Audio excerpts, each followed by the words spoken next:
Ça fait un moment que je veux vous parler de There Is Nothing Out There, mais j'ai un peu de mal à trouver un bon angle pour l'aborder tant l'histoire qui l'entoure est spéciale. Mais avant de plonger dedans, je profite de cette intro pour vous expliquer rapidement les deux formats de la chaîne. Il y a donc les icebergs classiques qui sont des vidéos longues et qui demandent beaucoup de taf, mais j'avais aussi le besoin de créer un format plus court où je peux parler d'une œuvre sans en faire un iceberg, que ce soit un film, un jeu, un livre, un manga, etc. Et j'ai appelé ce format Quickberg, et c'est ce que vous vous apprêtez à voir en attendant que je finisse mon iceberg Sekiro. Bon visionnage. Revenons sur notre Nothing Out There, ou Il n'y a rien dehors en français. C'est une sorte de comédie horrifique indépendante qui se moque des codes du genre, et sa particularité c'est d'être considéré comme le premier dans ce style. Pour vous donner une idée, ça ressemble beaucoup à Scream, bien que ce soit sorti avant, et retenez ça car on en reparlera. Le réalisateur derrière cet ovni sorti en 1991, c'est Rolf Kanefsky.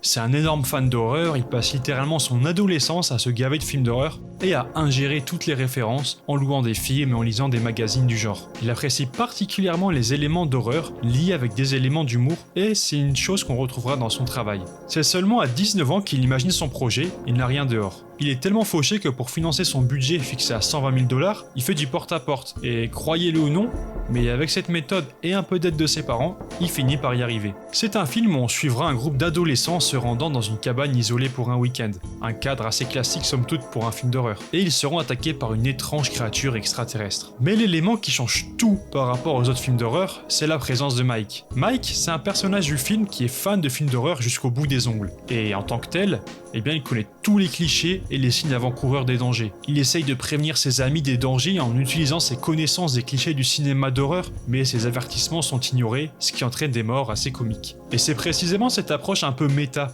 avec le personnage de Mike, qui crée une fracture avec les productions de l'époque qui étaient dominées par des slashers plutôt au premier degré. Par exemple, il y a cette scène où un chat surgit de nulle part du plafond, qui est une sorte de cliché des films d'horreur, et le personnage, au lieu d'avoir peur, s'exclame « Mais il y a un plafond, il peut pas tomber de nulle part ». Il y a aussi cette scène où il voit quelque chose bouger dans les buissons, et en général, dans ce genre de film, quand on va inspecter le truc étrange, on meurt. Donc il préfère s'enfuir. Il y a aussi le coup de la cave, de l'électricité, du couple qui passe du bon temps et se fait surprendre, etc.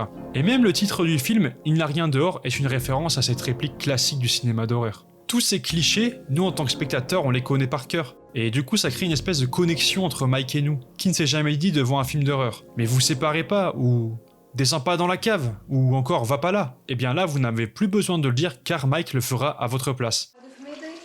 I think it's getting a little dark out there. You're right, it's very dark out. It's getting really dark. You better not go. It's not safe. It's not safe. I'm sure you can get a flashlight. Nope, no flashlights. Look, you don't have one, I don't have one, they don't have one. There's none in the house. I'm sorry. It's just... I brought my pen flashlight. That makes sense. You're actually going. I mean, you're actually going outside. We've had warnings, murder attempts, and you're going out for a walk in the woods. Et au-delà de ça, l'aspect horreur est plutôt réussi, je trouve. Même si ça a vieilli un peu, mais je m'attendais à bien pire. La créature est plutôt sympa et j'ai trouvé le film vraiment efficace. Projeté lors d'un festival, le film est plutôt bien reçu par la critique et le public, et est même jugé comme le seul bon film de ce festival par un magazine spécialisé. À la suite de ce bon accueil, Universal contacte Rolf pour lui proposer d'être le réalisateur de Chucky 3, mais malheureusement pour lui, le sort n'est pas vraiment de son côté. Car entre le festival et la post-production du film, le genre de l'horreur va connaître un fort déclin et le film va en pâtir, puisque l'intérêt des producteurs descend en flèche. D'ailleurs, plusieurs productions vont échouer au cours de ces années, en témoigne le flop du film Tremor. Et finalement, quand le film sort en salle, c'est un échec commercial car l'intérêt du public s'était envolé et les patrons n'en voulaient plus. Ils lui disent qu'ils ne savent pas quoi en faire car son film est trop effrayant pour être comique et trop comique pour être effrayant. En plus de ça, lors de la sortie, les éléments se déchaînent. C'est le week-end du Super Bowl à New York, il y a une tempête de neige, tandis qu'à LA il y a les émeutes de 92, autant dire que c'était pas vraiment le meilleur timing pour attirer l'attention du public. Mais avec le temps, il commence à acquérir une petite réputation parmi les initiés, et ça, Rolf, il s'en rend compte lorsqu'il participe à des conventions comme Fangoria ou des festivals car des fans lui en parlent. Et c'est là que l'histoire devient très intéressante. Il rencontre un jeune producteur et lui donne une copie de son film. Et le jeune producteur, il semble vraiment intéressé. Et il l'invite à dîner et il lui dit qu'il montrera le film à son père, que ça l'intéressera sûrement. Et le nom de ce jeune producteur, c'est Jonathan Craven. Et vous l'aurez compris, son père n'est nul autre que Wes Craven, le fameux réalisateur et producteur. Pendant 2 ans, Rolf n'a plus de nouvelles, puis un film nommé Scream fait sa sortie en salle en 96, produit par Wes Craven. Le film est un carton dès sa sortie et est décrit comme le premier film d'horreur autoconscient. Et là, selon Rolf, c'est évident, Scream est une copie d'Il n'y a rien dehors. Selon lui, toutes les idées de son film se retrouvent dans Scream. Par exemple, le personnage omniscient de Randy, qui a exactement le même rôle que Mike, ils sont tous les deux fans d'horreur et utilisent leurs connaissances pour survivre et jouent avec les ressorts du genre. Dans un film d'horreur, il y a des règles élémentaires à respecter si on veut rester en vie. Règle numéro 1, surtout jamais de sexe. Chut, c'est moi.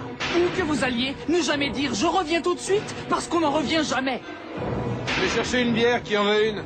Ouais, je veux bien. Je reviens tout de suite. Selon Rolf, les dialogues ont juste été changés ce qu'il faut pour qu'on ne le remarque pas. Il y a le même type d'humour, les mêmes personnages et le même style de film en somme. Quand la presse salue à Scream pour son originalité, Rolf lui enrage, car il n'est évidemment jamais crédité. Il y a de quoi être énervé et désillusionné.